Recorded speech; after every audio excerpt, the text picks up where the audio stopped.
जय श्री कृष्ण। आज मैं आपको बताने जाती हूँ कार्तिक मास का चौथा अध्याय, जिसे विस्तार पूर्वक जानिए। कार्तिक मास महत्व। चौथा अध्याय। बदौ अवधपुरी अति पावनी, सरयू सरी कलुष नसावनी।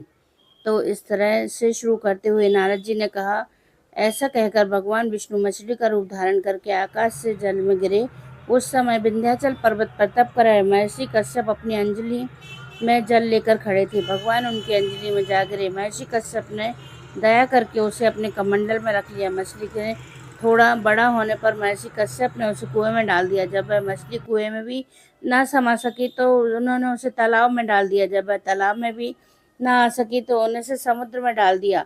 वह मछली वहां भी बढ़ने लगी। फिर मत्स्य रूपी भगवान विष्णु ने इस शंखासुर का वध किया और शंखासुर को हाथ में लेकर बद्री वन में आ गए। वहां उन्होंने संपूर्ण ऋषियों को बुलाकर इस प्रकार आदेश दिया, मुनीश्वरों, तुम जल के भीतर बिखरे हुए वेद मंत्रों की खोज करो और जितनी जल्दी हो सके उन्हें सागर के जल से बाहर निकाल लाओ। जब तक मैं देवताओं के साथ प्रयाग में ठहरता हूँ तब उन तपोबल संपन्न महर्षियों ने यज्ञ और बीजों सहित संपूर्ण वेद मंत्रों का उद्धार किया।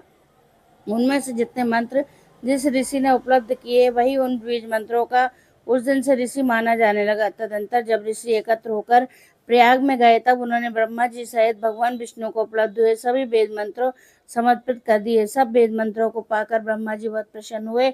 उन्होंने देवता और ऋषियों के साथ प्रयाग में अश्वमेध यज्ञ किया। यज्ञ समाप्त होने पर सब देवताओं ने भगवान से निवेदन किया कि हे देवादिदेव जगन्नाथ, इस स्थान पर ब्रह्मा जी ने खोए हुए वेदों को पुनः प्राप्त किया है और हमने भी यहाँ आपके प्रसाद से यज्ञ भाग्य पाए हैं। अतः यह स्थान पृथ्वी सबसे श्रेष्ठ पुण्य की वृद्धि करने वाला, इस भोग तथा मोक्ष प्रदान करने वाला हो।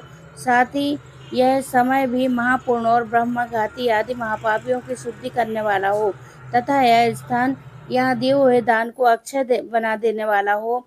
यह वर दीजिए। भगवान विष्णु बोले, देवताओं, तुमने कुछ कहा है वह मुझसे स्वीकार है। तुम्हारी इच्छा पूर्ण है। आज यह स्थान ब्रह्मक्षेत्र के नाम से प्रसिद्ध होगा। सूर्य वंश में उत्पन्न राजा भागीरथ यहाँ गंगा को ले आए। वह वहाँ सूर्य कन्या यमुना से मिलेगी। ब्रह्मा जी और तुम सब देवताओं मेरे साथ यहाँ निवास करो।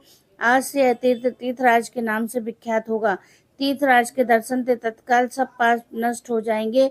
जब सूर्य मकर राशि में स्थित होंगे उस समय यहाँ स्नान करने वाले मनुष्यों के सब पापों का यह तीर्थ नाश करेगा। यह काल भी मनुष्यों के लिए सदा महान पुण्य देने वाला होगा।